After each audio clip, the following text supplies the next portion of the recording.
Jadi hari ini kita akan belajar untuk desain struktur beton bertulang dan ada struktur bajanya itu untuk nanti atapnya untuk bangunan matrix building teman-teman dengan ITEPS. Jadi gedung kita ini nantinya fungsinya untuk hotel dan restoran. Jadi ada mixed use juga untuk hotel dan restoran. Nah, jadi topik pembahasan kita hari ini itu yang pertama pendahuluan dulu untuk strukturnya seperti apa, denah strukturnya seperti apa, kemudian nanti tahapan preliminary itu fase awal kita sebelum nentuin nanti sistem strukturnya apa, dimensinya apa, kita mau struktur kita tuh kayak apa, istilahnya kayak gitu yang kita akan gunakan untuk gedung yang kita tujukan ini. Kemudian baru nanti kita coba pemodelan strukturnya. Kemudian nanti kita overview sedikit untuk si pembebanan gravitasi sama si pembebanan lateralnya teman-teman. Jadi kita ada bayangan dulu setelah pemodelan untuk di minggu depan, pelatihan di minggu depan. Jadi diperhatiin baik-baik teman-teman supaya nanti nggak pusing sendiri karena ini cukup kompleks untuk pemodelan strukturnya dan nanti juga pembebanannya tentunya berbeda dari yang kita pelatihan di minggu kemarin itu karena masih juga basic ya teman-teman. Jadi ini kita agak lebih lanjut supaya nanti teman-teman creative people juga bisa dapat hasilnya jadi udah lebih paham untuk pakai ITEPS untuk pemodelan gedung dan nanti kita bisa analisis. Oke teman-teman, jadi struktur gedungnya seperti ini, dia 10 lapis lantai, dan untuk atapnya dia akan pakai struktur baja WF, dan juga untuk boardingnya profil lip channel, profil C kayak gini ya. Nah itu, tapi nanti kita akan bahas fokusnya nanti, tapi kita akan fokus di struktur utamanya dulu sekarang, itu di struktur beton bertulangnya, yang dia akan jadi struktur kita. Nah, di sini dia ada 10 lantai, jadi kita bisa lihat ya teman-teman, ada satu lapis ini untuk lobby dan segala macamnya. Kemudian ada 8 lapis ini kamar hotelnya, jadi ada kamar-kamar hotelnya, nanti kita bisa lihat denahnya. Kemudian ada satu lapis restorannya teman-teman. Jadi nanti kita restorannya itu semacam, ya bisa dibilang kayak rooftop atau garden rooftop dan segala macamnya, itu untuk restorannya. Baru nanti di paling atas itu untuk atapnya. Nah, jadi total ada 10 lapis, teman-teman. 10 lapis, nanti kita akan buat labelan lantainya di ITEPS itu pakai level, dari level 1 sampai level 10, dan juga nanti untuk level atapnya. Jadi kayak gitu, teman-teman. Nah, kita bisa lanjut. Nah, ini untuk denah strukturnya. Jadi, di sini kita bisa lihat ada 5 bentang di arah Y-nya dan 2 bentang di arah X-nya, dan itu ada cantilevernya nanti. Di sini ada cantilevernya teman-teman. Jadi nanti kita akan mendesain juga untuk pemodelannya dengan ada cantilever. Kemudian nanti di cantilever ada baloknya juga. Di sini dia nanti akan pakai curtain wall. Itu untuk fasadnya. Fasadnya akan pakai itu. Oke. Kemudian nanti di sini ada level 10 tadi restoran ya. Restoran, baru nanti ada level roofnya. Roofnya itu nanti ada dak betonnya. Ini dak beton ya teman-teman. Dak betonnya, baru nanti dia akan berdiri lagi untuk si struktur bajanya. Jadi ini akan ada WF. Ini dia bentuknya si rangka baja kayak gitu ya teman-teman. Creative people, dia akan kita modelkan nanti si rangka bajanya. Oke. Nah, kita sekarang masuk ke tahapan preliminary design. Kita masuk ke tahapan preliminary design. Jadi kita yang pertama paling penting itu kita identifikasi dulu pengebanan pada strukturnya. Jadi ada beban gravitasi, ada self weight-nya, ada superimposed dead load, ada live load, dan ada nanti untuk live load-nya. Kemudian untuk beban lateralnya itu ada beban gempa dan beban angin. Nah, itu nanti kita akan input secara praktis dengan ITEPS ya teman-teman creative people. Nah, untuk bebannya yang gravitasi ini kita ambil dari SNI 1727 2020 ya teman-teman. Itu untuk beban mati tambahan atau superimposed dead load-nya atau additional dead load-nya itu sama aja. Itu kita ambil 1,5 kPa atau kilonewton per meter persegi. Kemudian untuk beban hidup hotelnya itu 1,92. Nanti teman-teman bisa cek juga di SNI 1727-nya. Itu beban hidup hotel itu sama dengan hunian. Jadi umumnya yang 1,92 kilonewton per meter persegi. Nah, kemudian untuk beban hidup restorannya itu kita pakai 4,79, dan untuk koridor, jadi di hotelnya nanti ada koridornya di sini teman-teman. Jadi ini di sini tuh nanti akan ada koridornya. Itu koridor untuk nanti lewat-lewat. Jadi di sini juga nanti untuk public assembly. Jadi akan jadi tempat umumnya gitu. Jadi itu dia harus dibebaninya 4,79. Kemudian untuk beban garis tadi yang saya bilang ada fasad, ada curtain wall, itu besarnya 1,83 kilonewton per meter lari. Jadi untuk bebannya segitu. Kemudian untuk dinding partisinya, dinding kamarnya itu kita pakai 3,5 kilonewton per meter lari. Jadi kayak kira-kira kayak gini teman-teman nanti untuk beban-beban yang kita akan assign di struktur kita. Oke, jadi kemudian ini sekarang ada beban lateralnya. Jadi yang akan kita assign beban gempanya, ini lokasinya ya, itu udah expert taruh di link materi hari ini. Itu untuk notes-nya, notepad untuk dari Puskim. Kemudian untuk lintang bujurnya udah kelihatan, dan untuk parameter percepatannya itu teman-teman bisa lihat ya. Teman-teman bisa lihat di sana ada SS, S1, percepatan batuan dasarnya sampai nanti percepatan spektral desainnya SDS, SD1 nanti teman-teman bisa lihat di situ. Kemudian untuk angin kita nggak terlalu bahas lebih dalam teman-teman creative people karena nantinya kita bisa lihat kalau beban lateralnya si angin ini akan kalah sama gempanya di negara kita di Indonesia kayak gitu. Karena kecepatan kita nggak yang besar sekali seperti di negara misalnya di Amerika atau di negara lainnya yang mungkin itu bisa beban anginnya lebih govern, lebih menentukan dari si beban gempanya. Itu juga bisa kejadian. Tapi di negara kita di Indonesia kita rawannya di gempa, rawan di gempanya. Jadi kita nggak terlalu banyak bahas beban angin, tapi akan diajarkan untuk kita input ke dalam ITEPS. Nanti akan ada auto lateralnya untuk si wind load. Itu sesuai dengan ASC 7 atau di SNI 1727 teman-teman creative people. Oke, jadi kemudian kita bisa lanjut. Ini beban gempanya dulu ya kita fokusin. Jadi ada 10 lapis atau 10 tingkat. Jadi ada 10 tingkat. Kemudian tinggi strukturnya itu 35,5 karena dia tinggi lantai dasarnya 4 meter untuk lobby segala macam. Kemudian di lantai tipikalnya di kamar-kamar hotelnya itu 3,5 meter teman-teman creative people. Dan pemanfaatannya untuk si hotel dan restoran. Nah, dari situ kita bisa cek di SNI 1726 2019. Jadi di faktor keutamanya, teman-teman bisa lihat ya. Oke, tunggu sebentar.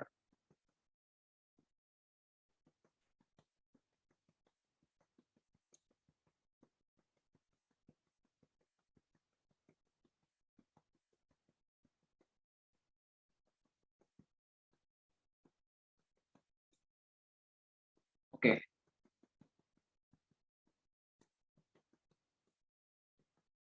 Jadi bisa dilihat ya.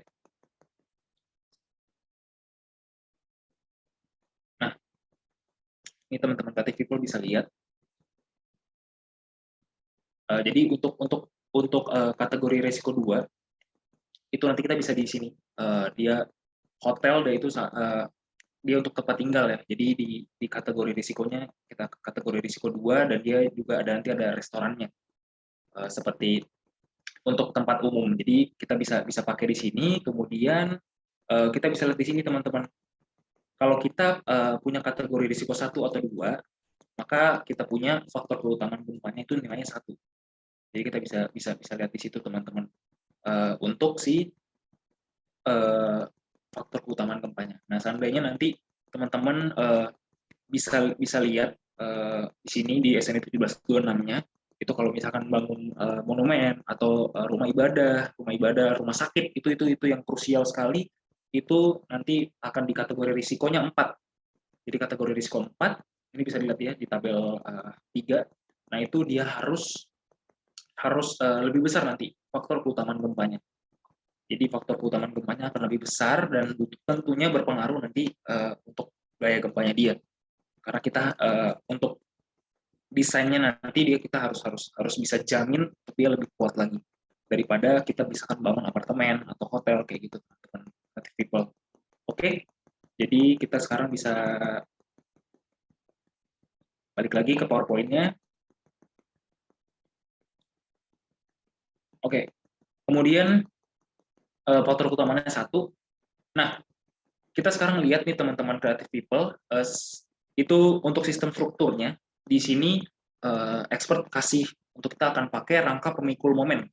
Rangka pemikul momen khusus beton bertulang. Nah, di sini sebetulnya banyak pilihannya. Kita mau pakai apa, cuma karena yang udah expert jelasin, kita akan pakai beton bertulang. Nanti akan dapat nih nilai-nilai parameter ini, nilai reduksi R-nya 8, kemudian omega 0, faktor kuat lebih itu 3. Sebetulnya itu nanti untuk kayak struktur bawahnya itu kita pakai omega 0, dan untuk si CD itu pembesaran refleksi. Nah, itu pakainya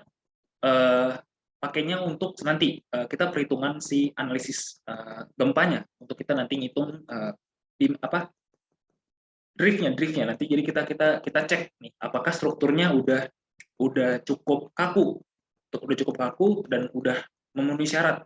Dan seandainya nanti nggak memenuhi syarat, kita harus iterasi lagi. Jadi nanti di minggu depan mungkin teman-teman creative people akan lebih dijelasin lagi, lebih dipahami lagi gimana sih proses iterasinya tuh kayak apa. Jadi namanya kita merancang struktur itu pastinya iteratif, teman-teman, dan nggak akan sekali jadi kayak gitu. Apalagi kalau udah proyeknya agak skala besar ya, itu nanti akan banyak sekali iterasinya. Jadi nanti akan expert tunjukin, tapi kita nggak mau pusing itu dulu hari ini, kita nggak mau bahas itu dulu. Kita akan fokus di pemodelannya dulu, dan nanti ada beban yang kita assign karena strukturnya ini cukup kompleks, teman-teman creative people. Oke. Nah, sekarang teman-teman creative people bisa dibuka Excel-nya. Excel-nya bisa dibuka. Boleh sambil dibuka sekarang ya, langsung dibuka aja Excel-nya yang udah expert kasih di link materinya. Ya, kita bisa sambil buka bareng-bareng ya teman-teman supaya nggak ketinggalan. Jadi expert mau jelasin alasannya kita pakai itu kira-kira apa gitu. Jadi kita expert mau ngasih teman-teman yang ikut training hari ini untuk sekedar ada bisa bayangan gitu. Sebenarnya kita kalau mau pakai sistem struktur ini kenapa ya? Jadi kayak ada sense-nya gitu, ada bayangannya. Untuk apakah kita pakai kayak gini? Karena namanya kita pilih sistem struktur itu karena kita harus pilih seoptimal mungkin. Karena kalau kita udah optimal, tentunya nanti akan pengaruhnya di mana, di biaya. Jadi di biaya yang akan lebih baik, dan sebetulnya kita semakin nggak rumit sistem strukturnya, itu juga bakal pelaksananya lebih baik lagi. Jadi kira-kira kayak gitu teman-teman. Pertimbangan-pertimbangannya dalam kita merancang. Jadi sebetulnya kalau teman-teman lihat Excel, dan ini expert mau tunjukin bentar SNI 1726-nya. Jadi kalau teman-teman lihat di tabel 12, ini expert share screen buat kita semua.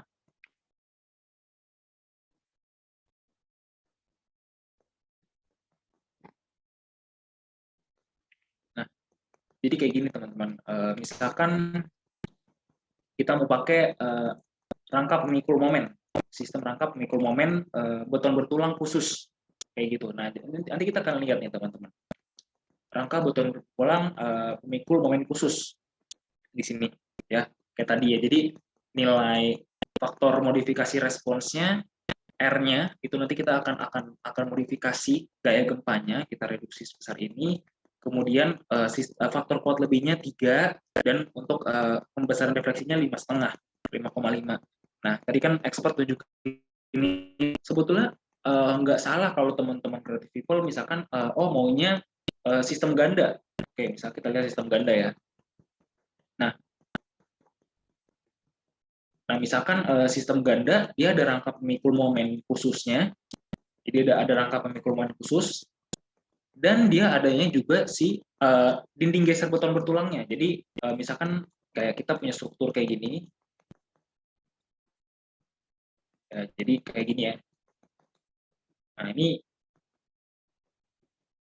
ini ada shear wall-nya, ada shear wall-nya dan ada rangka pemikul momen khususnya. Jadi ada portalnya dan ada shear wall-nya. Jadi kira-kira kayak gini teman-teman. Nanti untuk bayangannya ya.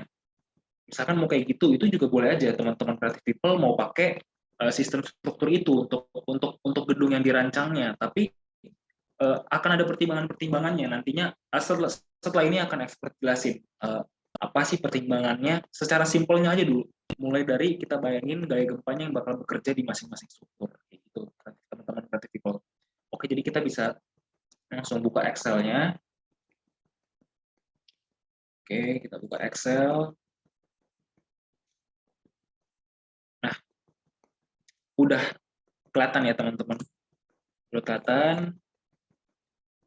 Nah, jadi ini kita mau bikin parameter proyeknya dulu. Jadi kita bikin aja namanya proyek X. Kita bisa buat proyek X ya teman-teman. Kemudian lokasinya ini di Jakarta, fungsinya tadi hotel dan restoran. Lapis jumlah tingkatnya atau jumlah lapisnya ada 10 lantai, 10 tingkat. Kemudian tadi tinggi lantai dasar dan seterusnya sampai nanti kita dapat tinggi total strukturnya 35,5, teman-teman creative people. Nah, kemudian faktor utamanya tadi IE-nya 1 dan class situsnya SE. Dan ini bujur lintangnya itu nanti teman-teman udah dapat file teksnya udah dapat, jadi udah bisa lihat sendiri. Dan kalau nanti mau coba dapat parameter ini, teman-teman bisa nanti cek RSA Puskim. RSA Puskim itu dari Pusat Gempa Nasional, itu nanti bisa dicek untuk ngecek parameter ini dengan kita punya titik koordinat lintang sama bujur. Nanti teman-teman bisa input di situ, dan setelah diinput nanti bisa dapat parameter kayak gini.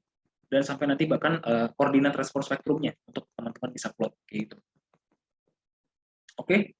Nah, jadi kita sekarang punya di sini teman-teman SDS dan SD1. Jadi ini parameter percepatan gempa desainnya untuk desain gempa kita kayak gitu.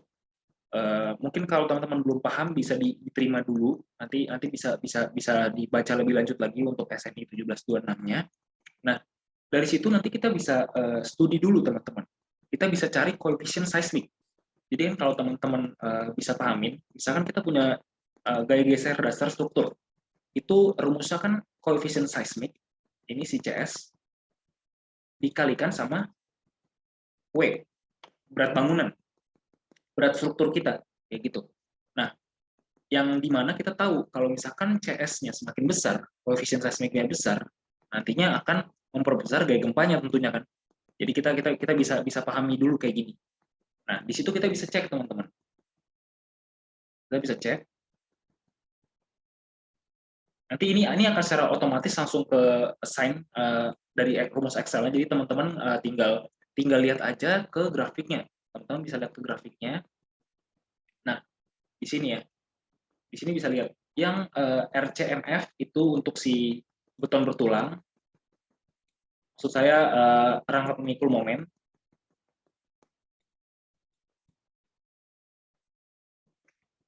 Dia rangka pemikul momen, dan ini si dual system yang tadi seperti ada shear wall dengan beton misalkan, shear wall plus sama rangka pemikul momen.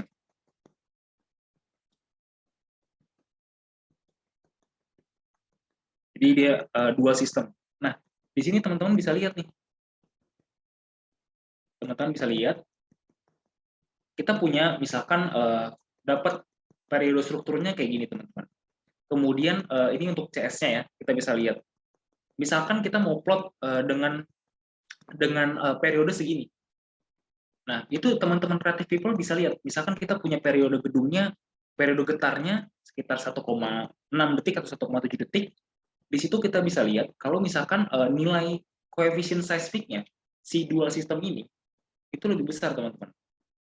Jadi ada gapnya, itu yang berpengaruh besar untuk nanti di beban gempanya. Jadi teman-teman bisa lihat nih dari 0,05 ke 0,06 itu bisa dilihat ada gap si koefisien seismiknya. Dan setelah itu teman-teman juga bisa cek dulu nih,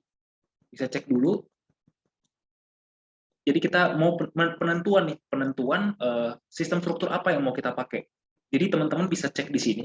Ini ada still moment frame, itu untuk baja.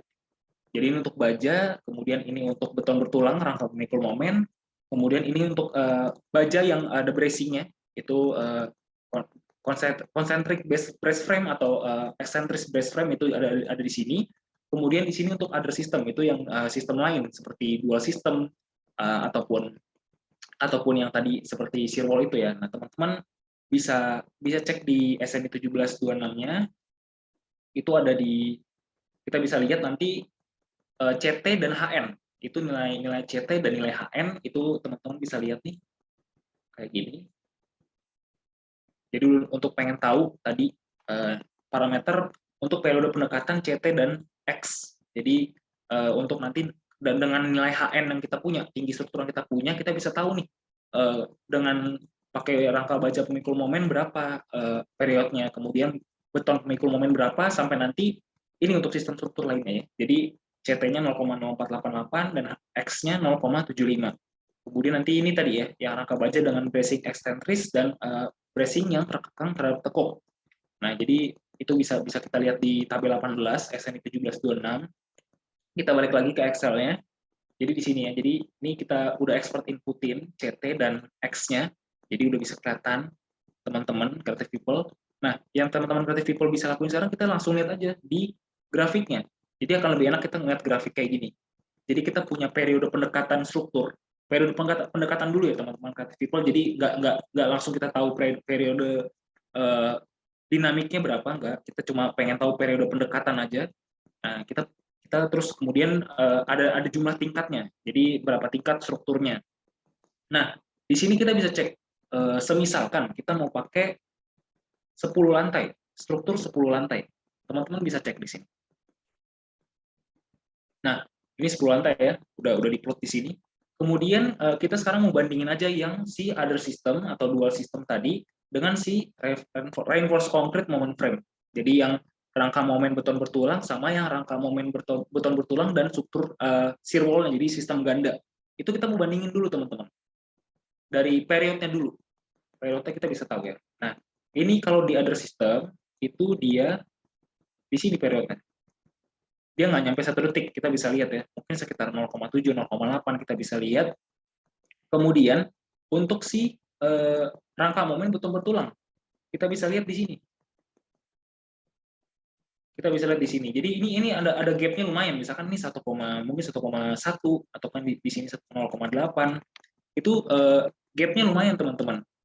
Kita bagi aja 1,1 bagi 0,8 itu udah sekitar 37% bedanya. Itu jadi kita bisa lihat di situ lumayan signifikan kekakuannya. Karena kalau teman-teman mungkin masih bingung, teman-teman creative people, kenapa sih bahasnya periode?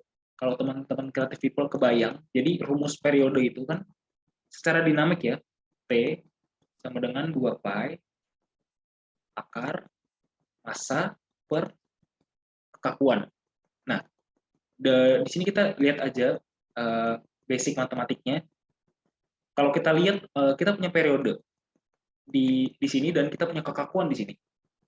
Nah, dari sini kan kita udah lihat kalau periode periode strukturnya itu berbanding terbalik sama kekakuan. Jadi kalau kita lihat misalkan periodenya makin kecil, kemudian kekakuannya berarti kan akan lebih besar, kayak gitu. Nah, kekakuan yang lebih besar berpengaruh di gaya gempanya, karena gaya gempa akan menyerang yang lebih kaku, teman-teman. Jadi untuk teman-teman bisa pahami, jadi gaya gempanya itu akan menyerang yang struktur yang lebih kaku. Jadi akan lebih besar gaya gempanya kalau kita strukturnya makin kaku. Jadi kayak gitu penjelasannya, mungkin teman-teman bisa dipahamin lagi.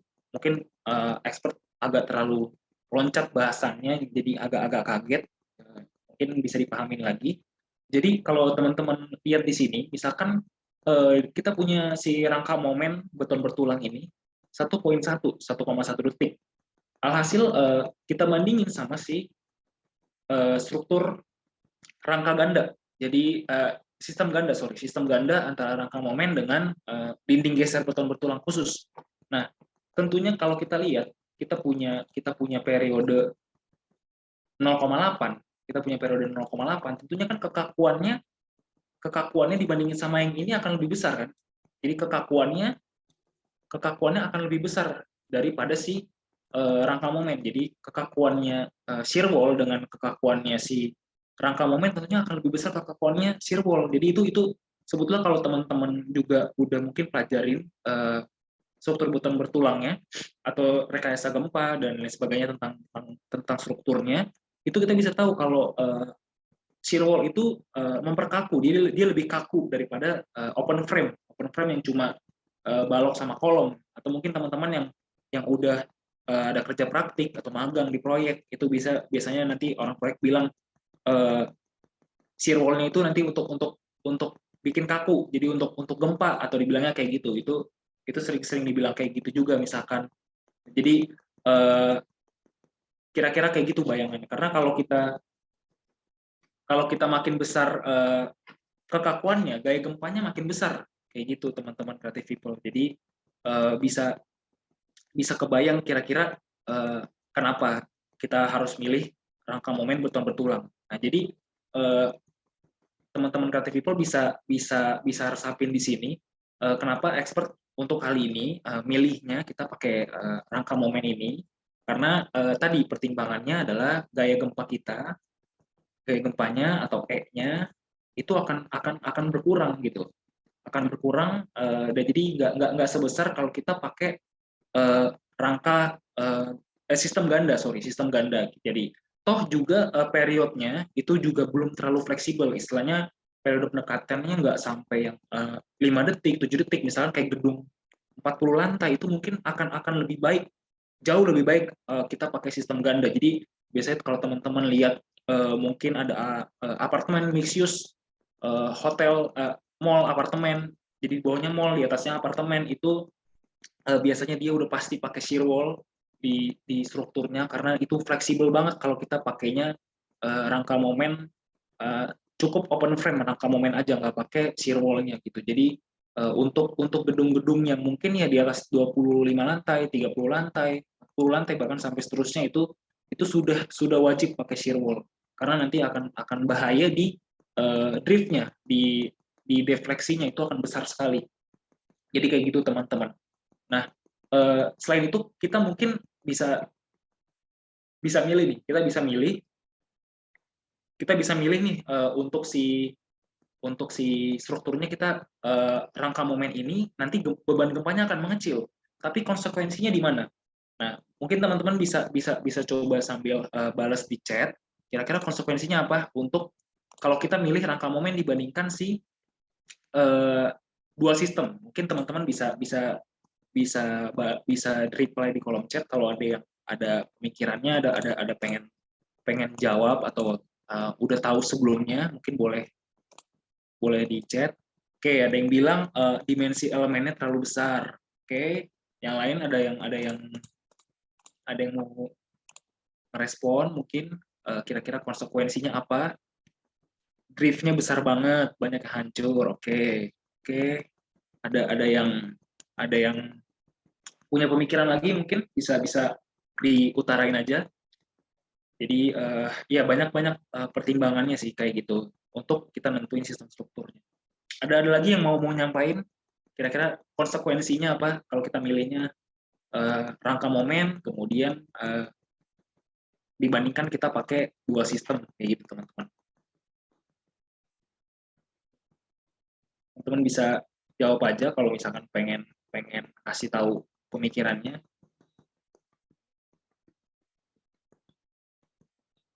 Oke, mungkin nggak ada yang respon lagi ya. Jadi gini teman-teman, ini udah cukup benar teman-teman. Ya oke, ada yang jawab lagi. Jadi bisa kalau dimensinya, ya kita harus bikin optimal untuk dimensi kita pakai rangka momen gitu.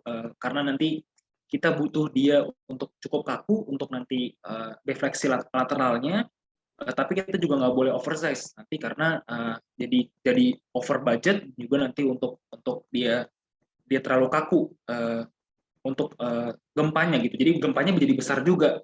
Otomatis nanti hasilnya ke desainnya nanti kita penulangannya jadi kompleks, untuk confinement sengkang-sengkangnya itu jadi kompleks, jadi jadi nggak sesuai harapan kita kayak gitu.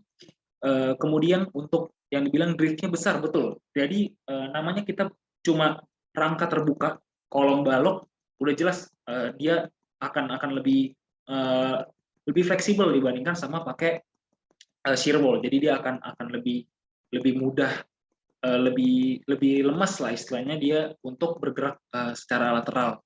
Jadi, nah kemudian untuk rangka momen sulit untuk bangunan tidak beraturan. Nah ini bisa bisa juga. Jadi mungkin kalau kita lihat bangunan yang udah kompleks, dia akan butuh satu core wall atau shear wall itu dia digeser satu core, kemudian nanti baru akan ada ngerangkai si moment frame-nya. Itu dual system kayak gitu juga banyak. Jadi itu cukup cukup cukup bisa bisa juga kita lihat konsekuensinya. Jadi agak-agak sulit, memang betul agak sulit untuk yang bangunan nggak beraturan. Oke, jadi udah cukup paham ya teman-teman. Creative people, jadi kira-kira kayak gitu, untuk